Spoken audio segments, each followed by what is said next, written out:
Es bueno que los patitos nos vamos a Uganda un ratito. Porque, en buena medida, los grandes países que uno tiene en el foco, en el ámbito de África, suele ser antiguamente Sudáfrica, aunque últimamente no tanto. Y eso que ya comentamos en su momento, el lanzamiento de un gobierno de coalición entre la alianza opositora y el gobierno de la gobernante alianza del Congreso Nacional Africano. Sí, con Cyril Ramaphosa todavía en la presidencia, pero con una coalición más amplia debido a la ausencia de mayoría absoluta el producto de las últimas elecciones. En caso de Nigeria, todavía arrastrando problemas que se generaron en el ámbito de la situación colonial con los británicos y su forma de repartir espacio y tiempo, y que generaron el marco de la guerra de Biafra y que todavía sus consecuencias no están resueltas del todo, con esa parte inferior ligada a la zona marítima cristiana y con recursos naturales, y la zona norte ligada a la zona cercana a Níger y todo este problema en el ámbito del Sahel, con lo cual ahí Nigeria tiene elementos de construcción, a pesar de que poblacionalmente van a tener una explosión de tener cientos de millones a final de este siglo, rondando incluso la cercanía de los 700, 800 millones de población. Tenemos muchos otros países que requieren atención, como la guerra civil en el ámbito de Sudán, que puede ser problemática, y esto nos reúne también con la guerra en Zaire en el entorno del 1997, aunque permea hacia atrás en el tiempo y hacia adelante en el tiempo, en esos años 90, de supuestamente de dividendo de la paz, de finalización de los conflictos en el mundo, porque se tenía la idea de cualquier conflicto en el mundo está ligado al este-oeste, está ligado a la Guerra Fría de Estados Unidos y la Unión Soviética, y que no hay ningún otro conflicto que haya surgido por alguna otra razón que esté lejos de la mano certera y firme de Moscú y de Washington DC. Y esto es mentira, completamente mentira. Hay raíces estructurales fosilizadas bajo el radar en la Guerra Fría, incorporando ingredientes propios de la Guerra Fría, pero que luego se revehiculizaron en conflictos que volvieron a surgir o que se mantuvieron o que siguieron existiendo. Uno de esos conflictos es el ligado a la zona del antiguo Zaire, futuro Congo, República Democrática del Congo, y que en la parte de un lado, la zona de Congo Kinshasa, Congo Brazzaville, evidentemente la salida del río Congo en dirección hacia el Atlántico, pero también nos encontramos con la salida por el otro lado, con Kenia y Tanzania, con Ruanda y Uganda, con la situación del genocidio en 1994, 1 millón de Tutsis a manos de los Hutus, y la Interhamwe y todo aquello en los meses de 1994. Y la reconfiguración del perfil político de los lugares y de la potenciación de Uganda como un elemento un poco cohesionador, un poco de tratar de establecer, sí, bueno, como una dictadura, pero con un presidente vitalicio prácticamente, pero tratando de escalar en una situación de convertirse en una potencia regional, debido a que Congo no parece que tienen... El potencial lo tiene. Pero la Realpolitik luego nos lleva a que ciertos países tienen la capacitación para ejercer la labor de liderazgo, por saber manejar sus recursos de manera más ordenada o tener un patio trasero aparentemente más estructurado y más ordenado, cosa que si uno ve algunos vídeos, evidentemente Uganda también tiene potencial de crisis internas, pero aparentemente tenemos esta situación referido al exterior y por eso nos encontramos con situaciones como esta, que Uganda destruye en la República Centroafricana campamentos vinculados al señor de la guerra Joseph Kony. Evidentemente, la historia de República Centroafricana nos encontramos con situaciones que nos remontarían largo y a un emperador que supuestamente estaba enamorado de Napoleón y bueno, cosas de la francofonía y de la posfrancofonía y de todo esto, y que sería largo y prolijo de hablar y que seguro que sería mucho más interesante por la boca de otras personas más duchas en el ámbito africano, pero que evidentemente es un elemento bien interesante recordar sucintamente, brevemente, los intereses de la situación de los agricultores y de los ganaderos y de los pastores. Unos tienen un interés respecto del agua y de los recursos naturales, siempre finitos, pero en toda la franja del Sahel. Y recordemos, franja del Sahel que comienza en el Atlántico pero termina en la zona del Mar Rojo. Y por tanto, toda esta franja de ampliación potencial del Sáhara como desierto, y por tanto detrae recursos y por tanto limita las posibilidades de crecimiento.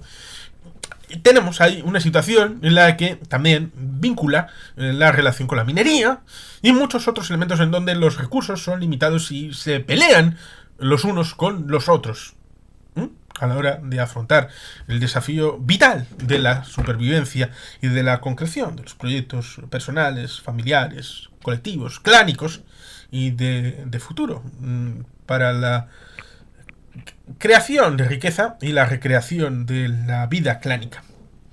Por tanto, ahí tenemos un background interesante que a veces es una explicación que se suele ocultar y que evidentemente en este canal lo hemos explicitado alguna vez para ponerlo encima de la mesa, para que lo incorporen en el buffet libre de la explicación de conflictos internacionales. Por tanto, Uganda destruye esos campamentos vinculados al señor de la guerra, Joseph Kony. Y es que, bueno, pues hay una operación de las Fuerzas Armadas de Uganda sobre esos campamentos en República Centroafricana. Las Fuerzas Armadas de Uganda han anunciado una operación contra varios campamentos milicianos situados dentro de la República Centroafricana y vinculados supuestamente al líder del Ejército de Resistencia del señor LRA, Joseph Kony, sobre quien desde 2025 pesa una orden de arresto emitida por el Tribunal Penal Internacional, el TPI. El ejército ugandés ha explicado que la operación ha tenido como objetivo 3 campamentos que han quedado destruidos, ubicados todos ellos cerca de Samouya, la frontera con Sudán. El despliegue ha contado, además, con la colaboración de las Fuerzas Armadas de Sudán del Sur. Interesante el matiz. Perseguiremos a los remanentes del LRA que busquen refugio en la República Centroafricana o en cualquier otro lugar del continente, ha advertido el ejército de Uganda en una publicación en redes sociales en las que ha compartido imágenes del operativo, pero no ha aludido a posibles bajas. Si los miembros del LRA no se entregan a las autoridades, seguirán siendo considerados criminales, ha añadido. La LRA se alzó de armas en la década de 1980 en Uganda, pero salió del país 10 años después tras una gran ofensiva militar desde Kampala. Desde entonces ha abogado por toda la región a pesar de la creación de una fuerza regional para frenarlo. Kony, fundador de este grupo, es la persona imputada por el TPI que lleva más tiempo fugada. Sobre él pesan 36 cargos de crímenes de guerra y contra la humanidad, incluido asesinato, violación, esclavitud sexual y uso de niños soldados. Y vamos a hacer un recorrido, ya que estamos, con toda esta situación, porque creo que amerita todo esto, tratar de explicarlo, de las últimas novedades, de, digamos que la segunda mitad del mes de agosto. Un tribunal de Uganda declaró culpable de 44 cargos por criminales de guerra a un excomandante rebelde del LRA. Un tribunal de Uganda ha declarado al excomandante rebelde del ejército de residencia del señor LRA, Thomas Kiyuyelo, de 44 cargos por crímenes de guerra y de lesa humanidad durante su participación en las operaciones del grupo rebelde entre 1994 y 2005, norte del país africano. El juez de la División de Crímenes Internacionales, ICD, Michael Elebu, ha detallado ha sido absuelto de 3 cargos de asesinato, mientras que se han desestimado 31 cargos en su contra, según ha recogido el diario New Vision. Wobielo, capturado por fuerzas ugandesas en 2005 en República Democrática del Congo y formalmente imputado en 2009 con 78 cargos, ha pasado los últimos 14 años bajo detención hasta el juicio llevado a cabo la citada división, la suerte de equivalencia nacional del Tribunal Penal Internacional de La Haya. El comandante fue acusado de violar la ley de convenios de Ginebra de 1964 de Uganda por cargos de asesinato premeditado, secuestro y destrucción generalizada de propiedad en las localidades ugandesas de Amuru y Gulu, así como ataques como el efectuado en 1994 contra la población de Avera, donde sus fuerzas asaltaron varios domicilios antes de proceder a torturar y mutilar y secuestrar a una serie de decenas de civiles. La Fiscalía rechazó una petición de fiscal de amnistía, de que sí fue concedida a casi 13.000 antiguos miembros del LRA, grupo fundado por Joseph Kony, antiguamente terrorista, actualmente a la fuga, y que tiene una orden de detención en su contra emitida por el Tribunal Penal Internacional. TPI. El LRA, formado en 1987, comenzó sus actividades como un grupo insurgente, hasta convertirse en un movimiento extremista cristiano. Para que los que hablen de que puede convertirse en extremista solo los musulmanes. No, un movimiento extremista cristiano, el LRA, al que se le atribuyen los secuestros de más de 50.000 niños ugandeses para su reclutamiento forzoso como sicarios y esclavos sexuales. El grupo es, más que una guerrilla, una auténtica organización criminal que se caracteriza por su extrema violencia, con casos de asesinatos en masa, mutilaciones, violencia sexual y desplazamientos forzosos, aunque sus filas han quedado reducidas a unos pocos cientos de combatientes, sigue realizando ataques contra civiles. Luego nos encontramos ciertamente dentro de la propia Uganda, como decíamos, había situaciones que ameritaban la diferencia respecto de... Es la propia Uganda que quiere liderar todos estos esfuerzos para la pacificación de la región. Un país estable y unido. Acusados de terrorismo 36 miembros de un partido opositor en Uganda. Más de treintena de miembros del partido opositor Foro por el Cambio Democrático, FDC, de Uganda, han sido acusados de terrorismo después de haber acudido a Kenia, país con el que comparte frontera, al este, para una supuesta formación de mejora de habilidades de liderazgo y comunicación.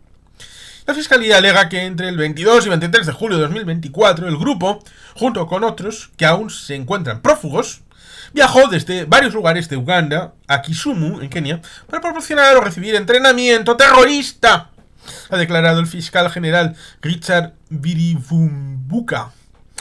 Los 36 miembros, 34 mujeres y 2 hombres, o eran 34 hombres y 2 mujeres, ¿cuál de los dos creéis que es correcto? Han comparecido durante la jornada ante el Tribunal de Magistrados de Nakawa y posteriormente han sido enviados a prisión preventiva hasta el 31 de agosto en Luzira, suburbio ubicado en el sur de la capital ugandesa, Kampala, según ha informado el diario Daily Monitor. Estos opositores, que han negado las acusaciones, fueron detenidos y deportados desde Kenia, donde habían sido debidamente autorizados por las autoridades locales. Después, sus alojamientos fueron atacados violentamente, según indicó el destacado opositor ugandés Kizza Besigye. En esta ocasión, tras la acusación de terrorismo contra los miembros del FCC, el líder opositor ha señalado a través de su perfil en la red social Twitter, ahora X, que lo que todos los tiranos nunca parecen entender es que su crueldad e injusticias sirven como combustible para los activistas por la libertad. Estos hechos han coincidido con una protesta convocada por la coalición opositora Plataforma de Unidad Nacional, NUP, encabezada por Robert Kyagulanyi, conocido popularmente como Bobby Wine, contra la corrupción en Kampala, que se saldó con decenas de arrestados. El presidente de Uganda, Yoweri Museveni, aplaudió las detenciones y argumentó que los manifestantes planeaban cosas muy malas contra la población. Museveni, quien lleva en el cargo desde 1996, se hizo con un sexto mandato en enero de 2021, en unas elecciones que Kigulanyi consideró que fueron fraudulentas, en medio de lo que sus críticos consideran como un método de la represión y de su deriva autoritaria al frente del país africano. Y es que luego nos encontramos con una operación militar que libera 23 rehenes de las milicias ADF en el noroeste de la República Democrática del Congo. Una operación combinada de los ejércitos de la República Democrática del Congo y Uganda se ha saldado con la liberación de 23 personas en manos de las milicias de las Fuerzas Democráticas Aliadas, ADF, en el bastión de los guerrilleros de la provincia de Ituri, en el noreste congoleño. Los rehenes, de ellos 13 menores y 3 recién nacidos, fueron liberados el viernes 26 de julio cerca del río Malibongo, en el marco de las operaciones conjuntas Usuya, llevadas a cabo por ambos ejércitos en el sur del territorio Irumu. Según Usuya, el objetivo de estas ofensivas pasa por reducir significativamente la capacidad de intimidación de los rebeldes de las ADF, responsables de numerosos abusos contra la población, recoge la emisora de Naciones Unidas, el país africano, Radio Okapi. Cabe recordar que desde el 17 de julio las fuerzas conjuntas están bombardeando las posiciones de las ADF, el bosque de Mount Hoyob, situado en territorio de Irumu, como parte de una ofensiva contra este grupo, uno de los más sanguinarios de África, al que Naciones Unidas le imputó más de 1.200 asesinatos solo en 2021. Las ADF son un grupo ugandés creado en la década de los 90 que se adscribió en 2019 al grupo yihadista Estado Islámico en África Central, el ISCA, cuya bandera actual actúa desde entonces. RDC, en la República Democrática del Congo y Uganda firmaron en diciembre de 2021 un acuerdo de defensa para llevar a cabo operaciones conjuntas en el este de la República Democrática del Congo. Hemos de recordar, ciertamente, un pequeño detalle. El libro, Por un pedazo de tierra, el señor Yago Rodríguez, del canal Cosas Militares, establece un marco general geopolítico en donde en África nos encontraríamos dos espacios en el ámbito de África Central, un ámbito atlántico y otro de la zona del Índico, y en el que nos encontraríamos un marco en el que podría, en la zona de las riquezas que están cerca de los lagos, los grandes lagos del ámbito africano, nos encontraríamos la posibilidad de la extracción de esos recursos a través de elementos ferroviarios, a través del continente africano en dirección hacia el Atlántico, lo cual en teoría podría beneficiar al ámbito eurooccidental.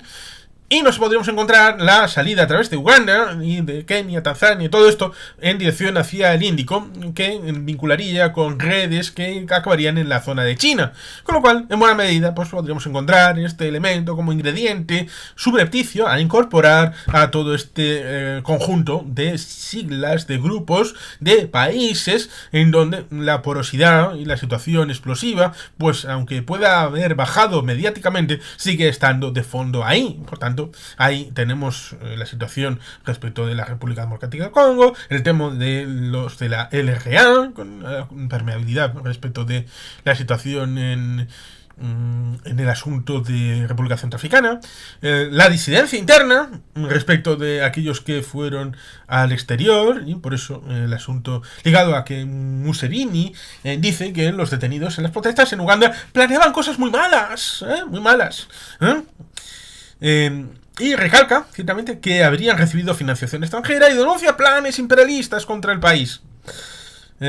Y parece que cualquier oposición política opositora parece que tiene que relacionarse con terrorismo y por tanto son gente de mal vivir y que cualquier cosa que vayan a hacer en contra del poder establecido es hacer cosas muy malas. El presidente de Uganda, Yoweri Museveni, ha aplaudido este momento que referenciamos a las fuerzas de seguridad por la detención de decenas de personas durante las protestas convocadas en la capital Kampala para protestar contra la corrupción y la argumentación de que los manifestantes planeaban cosas muy malas contra la población. Esto recuerda a los primeros compases en 2010 y 2011 en Siria, que luchaban contra el dictador por precisamente haber habido corrupción, el tema del agua, privatización de empresas, encarecimiento de carestía de los alimentos. Elementos que son muy pedestres y que pueden levantar la chispa en cualquier lugar del mundo, pero luego cómo lo gestiones y cómo algunos operadores externos puedan incorporarse, porque primero están más organizados, segundo tienen las herramientas, los elementos para hacerse con el control, y esto se ha visto muchas veces, y que al final acaben superando a toda la realidad. Lo mismos, por ejemplo, en el Azawad en 2012, como los Tuareg tenían la fuerza vital, la razón, y al final los que estaban mejor organizados, que son los islamistas terroristas radicales, fueron los que acabaron comiéndose la tostada y metiéndose en todo el territorio de la zona norte de Mali. Por tanto, ojo, cuidado con las cosas que se dicen y hacen, porque al final te puedes encontrar con gente pacífica, los reprimes y te encuentras con algo distinto, aunque en el discurso te favorezca, el dolor del pueblo sea mucho más amplio y profundo. Museveni ha señalado en un comunicado publicado en su cuenta de la red social X Twitter que las protestas fueron financiadas por fuentes extranjeras que siempre interfieren en los asuntos internos de África, así en general, desde hace 600 años, a través del comercio de esclavos, el colonialismo, el neocolonialismo, el genocidio y la explotación económica. Por supuesto, este es un esquema que ha sido asumido por buena parte de la progresía occidental y la no progresía también, referido a cómo se explica de verdad la presencia dentro de sus 600 años, la relación con los imperios africanos, la lucha dentro de las propias realidades y ese mapa de territorios en 1800 y poco, en comienzos del siglo XIX, en ese fraccionamiento de tribus, clanes y todo esto. El tema de los esclavos, que es una tercera parte del ámbito occidental, europeo, los blancos, olvidando el papel de los negros y el papel de los islámicos, árabes, musulmanes, dos partes que suelen olvidarse en el necesario comercio de esclavos, y por lo tanto este lugar común, por muy aceptado que esté, sobre todo con el ámbito woke, no deja de ser mentira. Asimismo, ha recalcado que algunos de los organizadores y participantes en las protestas planeaban cosas muy malas, muy malas. Igual hacer unas cartelunas, decir en la cartulina, el presi es muy malo. Pues eso es malo, muy malo. No hay que hacerlo. Hay que poner una cartulina donde diga el presi mola, el presi es bueno, el presi nos quiere. Y ha adelantado que serán desveladas ante los tribunales cuando los arrestados sean juzgados. Es posible que algunos de ellos no supieran de la financiación extranjera y las cosas malas planeadas, ha dicho. Por ello, debieron haber escuchado al consejo de la policía y no haber ido a las manifestaciones. Pero ignoraron los consejos policiales. Si hubiera sido una protesta patriótica contra la corrupción pacífica y coordinada con la policía, yo mismo hubiera sido el primero en acudir. ¿En serio? El presidente hubiera sido el primero en acudir si hubiera sido una protesta patriótica contra la corrupción, la suya, pacífica o coordinada con la policía. Museveni ha sostenido además que aquellos que reciben financiación extranjera, hay la ley de agente extranjero rusa, deben parar e informar al secretario de Estado para Ética de aquellos que les están dando dinero. No los arrestaremos. Sabemos mucho sobre lo que pasa en estos grupos. Nuestro interés es inmunizar a Uganda ante estos planes de los imperialistas y sus agentes, ha reseñado. Por ello, ha reclamado a la población que evite a estos que causan problemas. Y ha adelantado que las pruebas que se presentarán ante los tribunales sorprenderán a muchos. Esta fue una operación de alta calidad y con información de inteligencia. Tengo la mayoría de la información, ha remachado. Las fuerzas de seguridad detuvieron a decenas de personas en Kampala tras la convocatoria de una serie de protestas contra la corrupción por parte de la coalición opositora Plataforma de Unidad Nacional, NUP, encabezada por Robert Kyagulanyi, conocido popularmente como Bobby Wine, que había hecho un llamamiento para una marcha contra la corrupción. Fue convocada para reclamar la dimisión de la presidenta del Parlamento, Anima Among. Fue el propio Bobby Wine quien indicó, a través de su cuenta en X, Twitter, que las fuerzas de seguridad habían convertido la sede del NUP en un cuartel militar. y denunció que varios altos cargos de la coalición habían sido arrestados de forma violenta. Han bloqueado las calles que llevan a las oficinas porque tienen miedo de la gente. Cuando perdamos el miedo que les tenemos, perderán su poder sobre nosotros, zanjó. Museveni, quien lleva en el cargo desde 1996, se hizo con un sexto mandato en enero de 2021, en esas elecciones que Kigulanyi considera que fueron fraudulentas, en medio de lo que sus críticos consideran como un aumento de la represión y de su deriva autoritaria al frente del país africano. Y es que fueron detenidas decenas de personas en una protesta contra la corrupción en la capital de Uganda, como venimos diciendo, y esto evidentemente tiene su correlato bien interesante. Las fuerzas de seguridad de Uganda detuvieron a decenas de personas tras la convocatoria de una serie de protestas contra la corrupción por parte de la coalición opositora. La marcha por la corrupción, contra la corrupción, fue convocada para reclamar la dimisión de la presidenta del Parlamento, Anima Amon, si bien las autoridades han realizado un gran despliegue de seguridad en la ciudad, incluido el bloqueo de los accesos al organismo legislativo para impedir el éxito de la convocatoria. Praise Opolose, uno de los organizadores, ha destacado en declaraciones concedidas al diario ugandés Daily Monitor que los manifestantes han llegado desde distintos lugares, si bien ha reconocido que el despliegue policial ha provocado cambios en la ruta de la marcha. El gran despliegue de todas partes pone en peligro nuestra seguridad. Ha denunciado días después de que el presidente ugandés Yoweri Museveni lanzara una advertencia contra los participantes en las movilizaciones que han tenido lugar un día después de la detención de varios altos cargos de la NUP. El propio Bobi Wine indicó que el ejército y la policía llevaron a cabo redadas, rodearon las oficinas del NUP en Kabulé. El régimen cobarde tiene miedo a la gente porque sabe todo el mal que les ha causado. Tienen miedo del mensaje que pueden lanzar. Asimismo, dijo que las fuerzas militares habían convertido la sede del NUP en un cuartel militar y ha denunciado que varios altos cargos de la coalición habían sido arrestados de forma violenta. Y por tanto, aquí tenemos un asunto bien interesante. Uganda se quiere presentar como una fuerza del bien para el resto de África. Tiene situaciones con los países vecinos. Tiene relaciones con grupos integristas de origen islámico, pero también cristiano, aunque estén en las últimas. Pero también tiene asuntos dentro del país. Por tanto, hay que hilar muy fino y saber los detalles. Y con esto invito a la gente a investigar, a profundizar y a conocer de primera mano lo que sucede también en estos lugares del mundo y del continente africano. Y sin más, queridos patitos, es que ricasco, agur berobat, Betty Helpien.